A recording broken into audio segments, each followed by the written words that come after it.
Hey guys, so welcome back to another video. Reading say makal topic da dum samjarake tawbadabu hojik chahi anauba hauba oibanina ko chahi gi oiba reading sing se hana phajna loishin khise ado ngasi gi oiba reading sina zodiac reading oidoine ado zodiac reading se ai khara hena detail oina zodiac amam gi tonga na hapjarake ko dum video yam thuna dum like mathang thagatjarake tawbadabu amaga mix tawdabida zodiac amam gi tonga na hapjarake ado ngasi gi ahanbase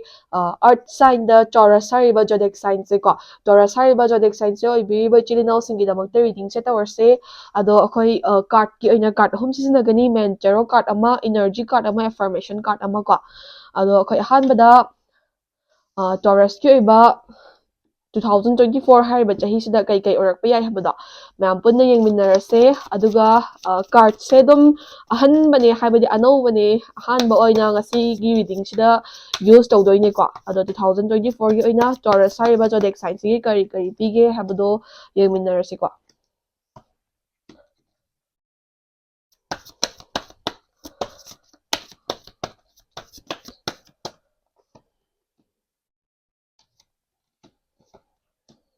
so sumaina card sing se laire hojik energy card amuk pick tawjage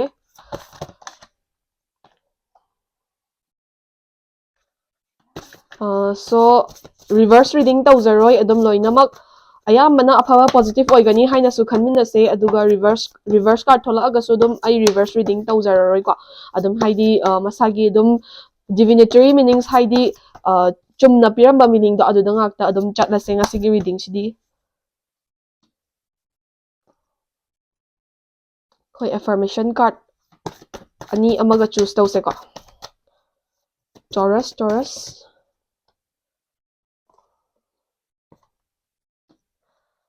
so kai pige habado yangase Taurus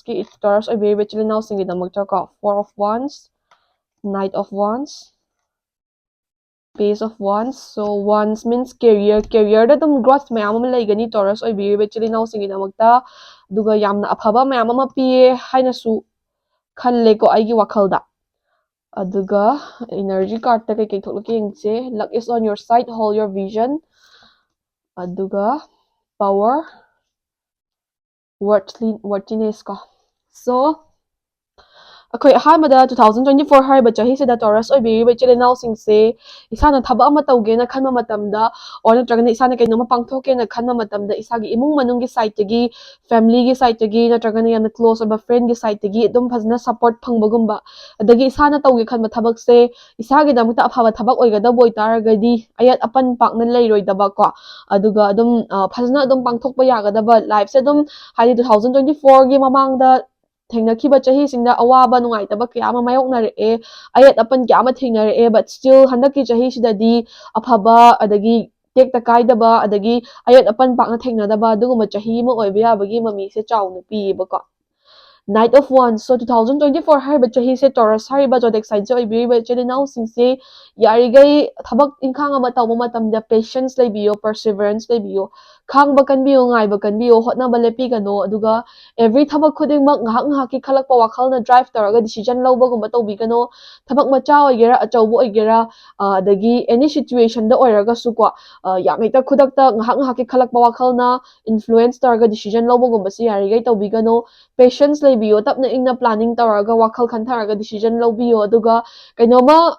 afaba mayam ama oirambadagi negativity khar la haragasu khangba kanbiyo ngaiba kanbiyo afaba adum isagi damakta mari soidana lakani haba advice se card te phangeba ko mathangda Page of wands hariba card chigi matungina 2024 hariba chahi se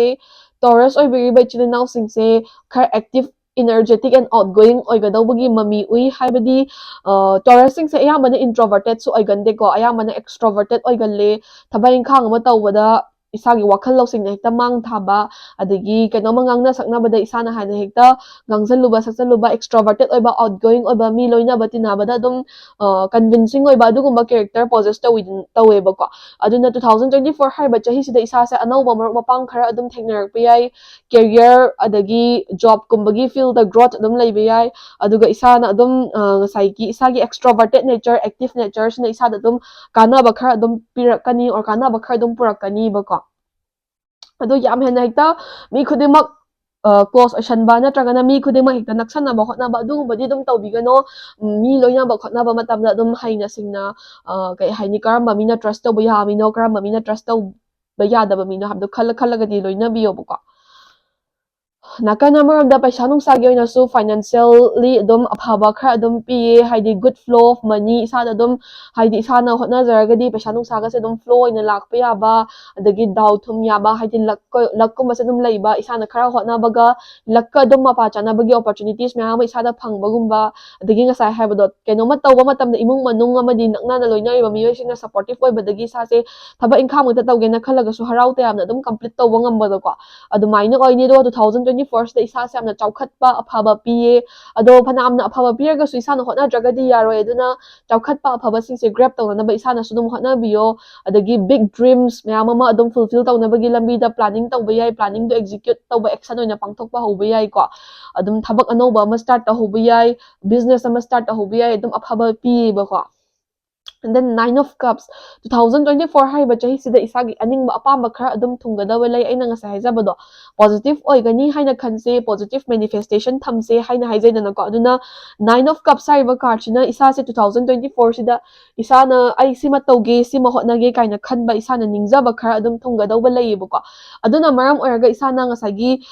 be careful what you wish for habado haidi isagi aningba apamba singje isana hanadagi phajna pamjarak pasima ningba thungna bo hotnage habaduma thungragadi phare aduna tabida isana ngahak kiningba haidi hojiki ningjari base thungbada isada kanabadagi kanadabana hengadawba khara sudum isana ngahak kinningbada yawrpa yaidana ko aduna ngasagi kainoma tawge khamada planning tawbiyo rush tawbigano haibado ko aduna wakhalmakta khallagasu ngahak ki aning apamada chattaba haitare ko phajna khantharaga khanba darkar oi tawbadabu 2024 se fulfilling year ama promising year amadi oigani ba ko isagi damakta mathangde 8 of cups sariba card che tholeba 8 of cups sariba card chi matungina 2024 se friendship kumba relationship kumba gi so adum nakana maram da sise aphabane haina lawbi yai ko maram di isagi life tagi isana di hana di amna thajaraga leramba but isagi maningda toxic chatpa natragana isagi damakta mangnaba tawwa haidi mangda di phaba saraga tungda mangnaba tawwa miyoi kharaga isaga gi relation gi marakta haidi gap lakpagumba friendship makta oiraga su friendship to the distance lakpagumba adugumba khara thengnani aduga nakana maramda anawba marup mapang khara tinaba phangba adagi adum isagi asengba marup se kanano khangba ngamba isagi asengba